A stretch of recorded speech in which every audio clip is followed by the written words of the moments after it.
네, 아까 앞선 영상에서 그 부모자와 어른자는 비슷한 것 같으면 굉장히 다르다고 말씀드렸잖아요.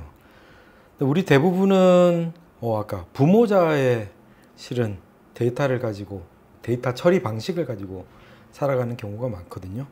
그러면 이제 우리가 이제 유연하게 살기 위해서는 이 어른자를 발달시키는 게 굉장히 중요한데, 그럼 어른자를 키우려면 좀 어떤 방식으로 생각하고 훈련을 해야 될까?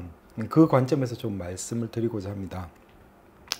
저는 우리가 이제 살아가는 데 있어서 굉장히 이제 중요한 능력이 회복, 탄력성, 그죠? 어떤 스트레스나 안 좋은 일이 다가올 때 이런 것들로부터 이제 회복하는 힘이고, 회복 탄력성은 저는 정보 변별력을 우리가 이제 얼마나 잘 갖추느냐에 많이 달려 있다고 생각하는 편인데요. 예를 들어서 이제 이런 속담이 있다고 한번 생각해 봐요. 요즘은 아마 그런 속담 얘기를 많이 안 하는 것 같은데, 저희가 어릴 때 이제 바늘 도둑이 소도둑 된다, 뭐 이런 얘기를 굉장히 많이 들었거든요. 아마 이제 이 속담의 뭐 원래 의도는, 그죠? 작은 나쁜 일을 계속 하다 보면, 그죠? 양심이 많이 무뎌져서 자꾸 더 큰 일을 이제 큰 범죄를 저지르게 될지도 모른다는, 그래서 이제 뭐 좀 경계하고 조심하자는 뭐 그런 의도이기도 하지만, 이 속담을 가지고 이것 때문에 사소한 잘못을 한 아이들이 이것 때문에 이제 엄청나게 이제 혼나고 막 비난을 받는 경우도 많았거든요. 그래서 뭐 부모님 지갑에 손을 좀 댔다가 뭐 엄청나게 혼났다든지, 아니면 선생님들로부터도 이 속담을 근거로 해서, 그죠? 도덕적인 비난을 받고, 그런 비난을 받은 사람은 역시 굉장히 내가 나쁜 놈이구나, 내가 나쁜 사람이구나, 이런, 그죠? 부정적인 자기 개념을 마음속에 이제 내재화하는 경우가 많고, 이제 어떤 분 중에는 이게 이제 그래 난 나쁜 놈이야 하고 그냥 체념하고 이제 막 그렇게 사는 사람도 있고요. 정반대로 이제 이렇게 안 되기 위해서 이제 좀 더 흔히 나타나는 경우가 오히려 이제 착한 아이 컴플렉스로 더 가서, 조금이라도 자기 마음속에서 좀 부정적인 생각이 떠오르면 막 그거를 보상하기 위해서 더 선하게 하려고 하다 보니까 이제 그런 것들이 점점 자기 인생을 좀 짓누르는, 그러니까 이렇게 살아야 된다라고 하는 그런 태도와 가정과 규칙이 아까 말씀드린 이 부모자에 이제 꽉 박혀버리면 이 사람한테는 이게 이제 강박관념이 돼버리는 거죠. 그래서 이렇게 안 하면 마음이 찜찜하고 불편하고, 남들이 보기에는 저렇게까지 안 해도 된다고 생각하는데, 심지어 본인도 나중에는 내가 이렇게까지 하는 건 너무 과하지 않나 싶으면서도 이 부모자가 발동하면 왠지 이렇게 안 하면 그죠, 뭔가 좀 부족한 것 같고, 이제 그래서 뭐 그런 의구심이라도 가지면 다행인데, 대부분은 그런 생각조차 못하고 이런 것들을 아까 말한 이제 너무 당연하게 생각하는 경우를 많이 봅니다. 근데 한번 이제 조금 다르게 한번 생각해 봐요. 지금 정말 여러분 인생에서 한번 이 이야기 영상을 들으시는 분 중에 어릴 때 바늘 도둑 아니었던 분 계신가요? 물론 있겠지만 저 같은 경우도 그냥 알게 모르게 친구들 뭐 좋은 거 조금 뭐 이렇게 슬쩍 가져오기도 하고, 물론 매번 상습적이었던 건 아니지만 한 번도 제가 어릴 때 도덕적으로 뭐 완벽하게 살았다고 생각하지는 않거든요. 그렇다고 해서 지금 제가 그렇다고 해서 뭐 소도둑이 됐다고 생각하지는 않는데, 아마 그죠? 우리가 어릴 때 조금 이런 사소한 도덕적 실수를 했던 사람 중에 정말로 커서 이렇게 소도둑이 된 사람은 퍼센테이지로 하면 과연 몇 퍼센트나 될까요? 정말 100%일까요? 그럴 일은 만무하겠죠. 물론 당연히 0%는 그것도 아닐 겁니다. 그죠? 그러니까 아까 도 아니면 모는 아니죠. 모르겠어요. 이제 정확한 통계가 있는지는 모르겠는데, 이거 여기서부터 이제 사람마다 좀 다르겠죠. 어떤 분한테 여쭤봤더니 한 20%쯤 될 것 같다. 저는 모르겠어요. 저 개인적인 견해는 20%는 저는 좀 과한 것 같고요. 제 개인적인 생각은 그냥 제 내피셜은 한 5% 정도 되지 않을까 싶습니다. 그것도 좀 많이 잡아서 그런 거고요. 그러면 어릴 때 바늘 도둑이었던 아이들 중에 100명 중에 95명은 다 소도둑이 되지 않거든요. 그렇지 않나요? 그런데도 물론 그죠, 우리가 거기에는 좀 조심할 필요는 있지만, 그러려면 이 속담 자체는 굉장히, 근데 우리는 이제 이런 속담이라는 거라든지 그죠, 오랫동안 전해 내려온 말은 그 자체로 되게 그냥 굉장히 그게 진리를 대표한다고 그냥 막연히 받아들이는 경우가 많잖아요. 그러나 곰곰이 따져보면 별로 안 그런 경우가 꽤 많다는 거죠. 그러니까 우리가 그냥 당연히 받아들인 말들, 그죠? 제 생각에 1970년대나 80년대까지는요, 굉장히 사람의 덕목 중에 근면과 성실을 되게 강조하던 이런 것들이 굉장히 그 사람에게 중요한 덕목이었던 것 같은. 그래서 뭐 새마을운동 때부터 해서 그죠. 그러나 한번 지금 이제 2021년을 맞고 점점 시대가 더 갈수록 이 근면과 성실이란 가치가 계속 그렇게 중요할까?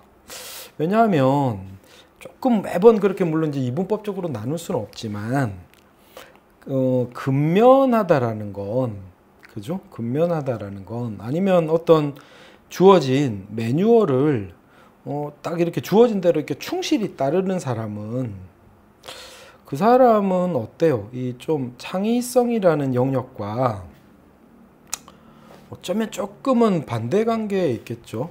그럴 가능성이 높지 않나요? 왜? 주어진 대로 시키는 대로 하는 거는 그냥 원래의 길을 그죠? 가는 대로 반복하는 건데, 창의성은 어떻게 보면 그죠? 왜 꼭 그렇게 해야 돼요? 라는 좀 그죠? 당연한 걸 당연하지 않게 생각하는 데서, 틀을 깨는 데서 나오는 경우가 많잖아요. 물론 어느 정도 창의성을 발휘하려면 그죠? 지속해야 되는 힘도 필요하지만 그 지속해야 되는 힘은, 할 수 있는 힘은 또 근면과는 좀 다른 경우도 많거든요. 그래서 근면한 사람들이 아주 창의적인 거하고는 또 실은 같이 안 가는 경우가 꽤 많죠. 그래서 오히려 창의적인 사람들 중에는요, 이쪽 부류에서 보기에는 오히려 게을러 보이는 사람들이 꽤 있을 수도 있다고 생각합니다. 그리고 점점 그죠? 인공지능이 앞으로 계속 발달해 가면 인간의 근면 성실이라는 가치는 점점 이것이 굉장히 인정받던 시절은 제가 볼 때는 좀 산업 시대의 가치인 것 같거든요. 지금 점점 정보화 시대로 갈수록 그죠? 좀 통찰력이 중요할수록 조금은 남들과 다르게 생각하는, 그래서 하나의 어떤 중요한 덕목은 그게 시대를 초월한 영원불멸의 가치는 아니라는 거죠. 하나의 어떤 가치는 어떤 계속 맥락에 따라 좀 달라지잖아요. 그죠? 그리고 점점 사회 변동 속도가 빨라지기 때문에 그래서 요즘은 어떻게 보면 그죠? 시키는 대로만 하는 사람보다는 그죠? 좀 다른 것들을 생각할 수 있는 그죠? 그런 힘들이 더 필요하기 때문에 그런 것들이, 그래서 저는 어라? 생각해보니 받을 도둑이 소도둑 된다라는 속담이 그렇게 어릴 때는 의심을 못했지만 그렇게 아주 확고불변한 진리는 아니구나, 그런 식으로 한번 생각해보는 것, 그런 것들이 어쩌면 어른자를 키우는, 그래서 어른자의 저는 가장 중요한 사고의 특징을 저 개인적으로 이름을 붙인다면요, 저는 맥락적 사고, 맥락에 따라서 어떤 판단과 그거를 계속 이제 달리할 수 있는 거죠. 그러면 부모자는 뭐 조금 어떻게 보면 원칙적인 사고에 가깝죠. 그죠? 이러해야 된다라는. 근데 이 원칙은 계속 맥락에 따라 실은 달리 해석이 돼야 되거든요. 우리가 만약에 그렇잖아요. 재판이라는 게 굉장히 되게 오래 걸리잖아요.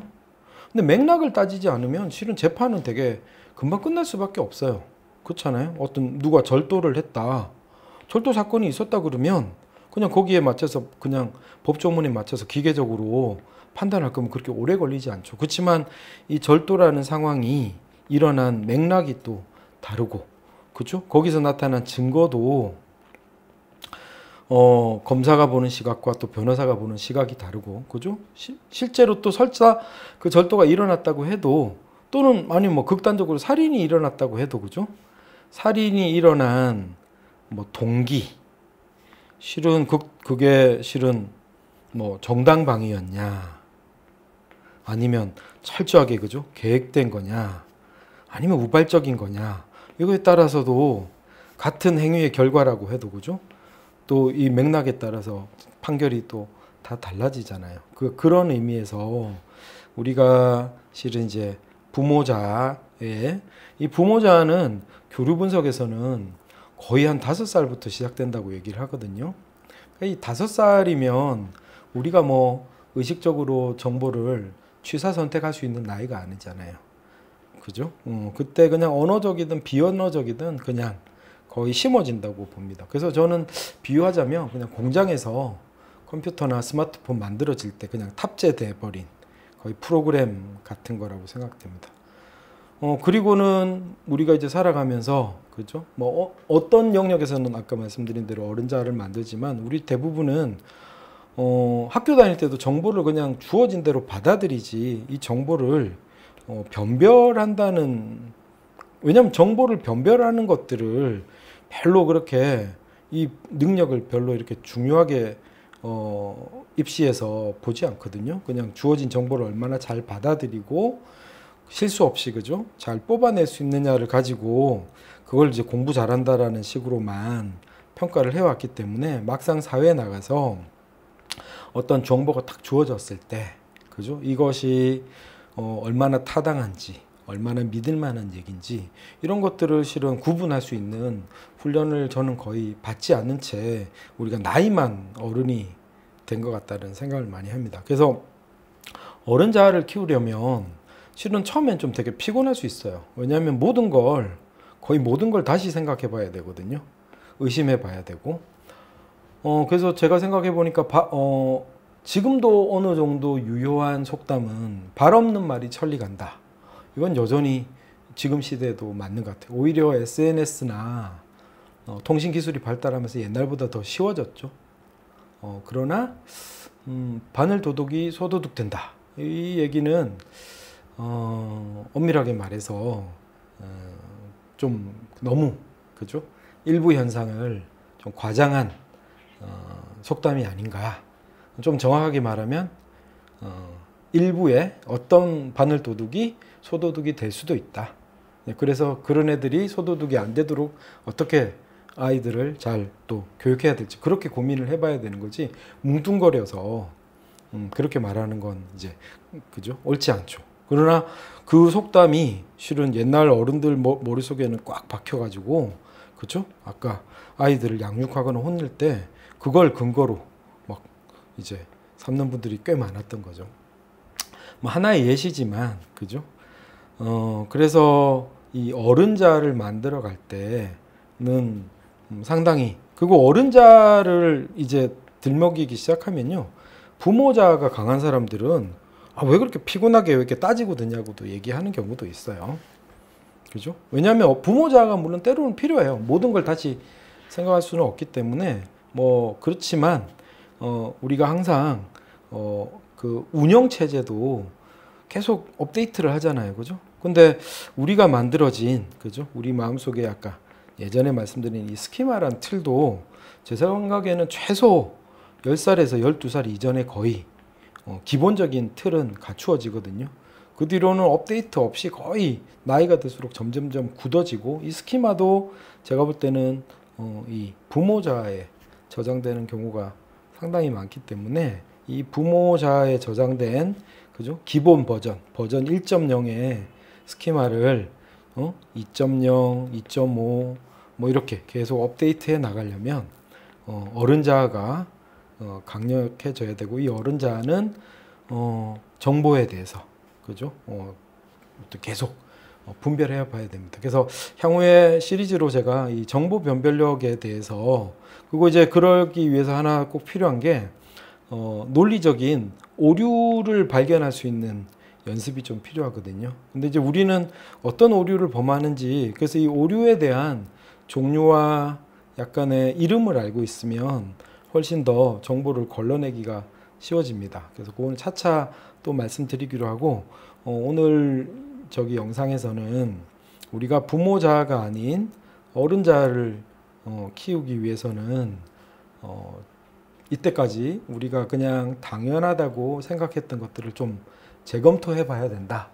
그래서 제가 예전에 읽었던 책 중에 좀 인상적인 책 제목이 이런 영어로 된 책이긴 한데요.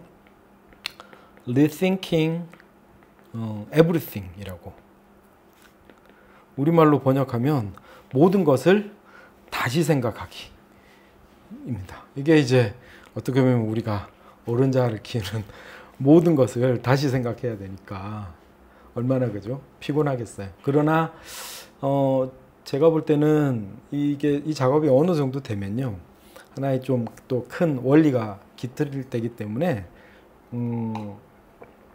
매번 그렇게 아주 막 고되고 그런 작업은 아니고, 오히려 이런 것들을 이제 재구성함으로써 우리도 살다 보면 한 번씩 그죠? 봄이나 이럴 때 집에 있는 물건들을 싹 털어내고 그러면 오히려 훨씬 더 가벼워지는 경우도 있잖아요. 그죠? 그래서 옛날 올드 데이터 중에 어떤 것들은 기각하고 어떤 거는 좀 더 여전히 유효하고, 기각이 아니라 좀 더 그냥 수정해야 될 것들, 이런 것들을 하는 역할을 하는 자가 어른자다. 뭐 그런 개념으로 한번 좀 생각해 주시면 좋겠습니다. 그쵸? 우리가 근데 다수가 이야기하는 것들, 이 다수라고 해서 그렇게 많은 숫자도 아니에요. 사회심리학 연구에 의하면요, 3명만 비슷한 얘기를 하면요, 대부분의 사람들은 그 얘기가 그냥 진실이라고 받아들이는 경우가 많다고 연구 결과에서도 꽤 밝혀져 있는데, 그렇지만 이건 굉장히 이제 위험한 논리죠. 이게 이제 인지행동 치료에서 성급한 일반화의 오류, 또는 영어로 말하면 jumping to the conclusion, 결론에 그죠? 너무 일찍 도달하는 거죠. 그리고 한번 이 결론에 딱 도달해 버리면 이걸 그냥 그죠? 확고불변한 걸로 그냥 딱 저장해 놓기 때문에 그 뒤로부터는 반대 증거가 나타나도 사람들은 잘 받아들이지 않고 자기 믿음에 일치하는 정보만 계속 받아들이거든요. 그러면 그 믿음은 점점점 강화가 될 뿐이고, 그죠? 반대 현상들을 거의 못 보잖아요. 이런 게 아주 극단화되면 실은 소위 의처증, 의부증이라고 하시는 분들이 실은 안 그런 증거들을 거의 이제 보지를 못하죠. 그리고 실은 자기가 믿는다고 사실이라고 생각하는 증거조차도 굉장히 증거력이 약한데도 불구하고 자기는 그죠? 자기가 생각하는 대로 어떻게 보면 믿고 싶은 대로 이제 보게 되는 그런 현상까지도 생기게 됩니다. 그래서 우리의 참 이 인식의 틀은 실은 우리 세상을 있는 그대로 보여주는 게 아니라요, 내가 보고 싶은 대로 자꾸 보게 만드는, 나에게는 그쵸, 그런 식으로 인식이 된 건데 그게 나한테는 팩트인 것 같다는 거죠. 그래서 우리가 성장하는 데 있어서 굉장히 중요한 건 이 팩트와 인터프리테이션, 해석을 구분하는 거거든요. 근데 팩트와 해석을 거의 구분하지 못하고 해석인데도 불구하고, 근데 자기가 해석한 거지만 만약에 그 사람에게 이 해석을 100% 믿는다면 그 사람은 그게 팩트인 것처럼 돼버리잖아요. 그죠? 그래서 우리가 어른자는 어떤 진술이 있을 때, 어떤 얘기가 있을 때 이것은 추정인지 이것은 그냥 가설인지, 소위 요즘 애들 말로 뇌피셜인지 아니면 그냥 전문가들의 의견인지 꽤 근거를 가진, 에비던스를 가진 어떤 것들인지, 그런 것들을 계속 구분하죠. 근데 지금 특히 가짜 뉴스가 많이 퍼지고 막 그죠? 엄청나게 많은 정보들이, 예전엔 정보가 너무 없어서 문제였다면 지금은 너무 이제 정보가 이제 과잉이 된 시대가 왔잖아요. 그래서 어떤 정보들을 들었을 때 어떤 정보를 신뢰하고 어떤 정보를 좀 배척할 것인지 그런 자기만의 기준을 만드는 것이 그게 이제 어른자의 굉장히 힘이고, 이게 잘 안 만들어주면 너무 많은 이런저런 얘기가 있으니까 갈피를 못 잡고 그죠? 사는 게 되게 혼란스러워질 수밖에 없지 않습니까? 그래서 저는 책을 막 무작정 열심히 읽는 것보다 어떤 의미에서는 그죠? 조금 그렇게 이제 자기 분별력, 정보 변별력을 갖는 것이 우리가 조금 더 자유롭고 또 그냥 좀 홀가분하게 사는데 되게 중요하다는 생각을 하거든요. 특히 타인의 말에 너무 쉽게 휘둘리는 분들 계시잖아요. 그러니까 대표적으로 이 부모자에 많이 저장된 이야기 중에 뭐 튀지 마라, 그죠? 중간만 해라, 뭐 그런 말들이 그죠? 굉장히 그죠? 절대불면의 진리처럼 그죠? 저는 그 말이 다 맞다 틀리다가 아니라 맥락에 따라 좀 다르다고 생각해요. 어떤 맥락에서는 맞는 말이고 어떤 맥락에서는 그렇지 않을 수 있는 거죠. 그래서 맥락과 다르게 표현하면 텍스트와 그 맥락, 그 컨텍스트를 잘 구분할 수 있는 물론 이건 굉장히 연습이 필요하지만 그죠? 항상 제가 강조드렸던 용어 먼저 알고 있어야, 용어를 알고 있어야 현상이 조금씩 인식이 된다. 그죠? 그래서 가급적이면 여러분들한테 이제 여러 용어들을 좀 소개해 드리려고 하고요. 언젠가 이 용어들을 계속 듣다 보면 이게 그 말이었구나. 요즘 아마 10대 아이들은 가스라이팅이라는 그 단어를 많이 쓰는 것 같아요. 가스라이팅이라는 용어가 있으면 그죠? 그 현상을 인식하기가 훨씬 쉬워지죠. 물론 이걸 안다고 해서 그죠? 그 가스라이팅 관계에서 바로 벗어날 수 있는 건 아니지만 이 용어조차 모르면 그 현상을 그죠? 인식하기가 더 어려워지는 거죠. 그래서 요즘의 정보는 시대는 양날의 검인 것 같아요. 양날의 검이고 어쨌든 요 어른자가 좀 성장하는 데 있어서는 처음에는 그죠? 부모자 입장에서는 좀 피곤할 수도 있다. 그렇지만 초기에 조금 번거로운 작업들을 잘 해놓으시면 굉장히 자유로운 그런 것들을 경험할 수 있다고 하는 기대를 가지시고 꾸준히 한번 저와 같이 계속 그런 여행을 해 나가시면 좋겠다는 생각이 듭니다. 네, 감사합니다.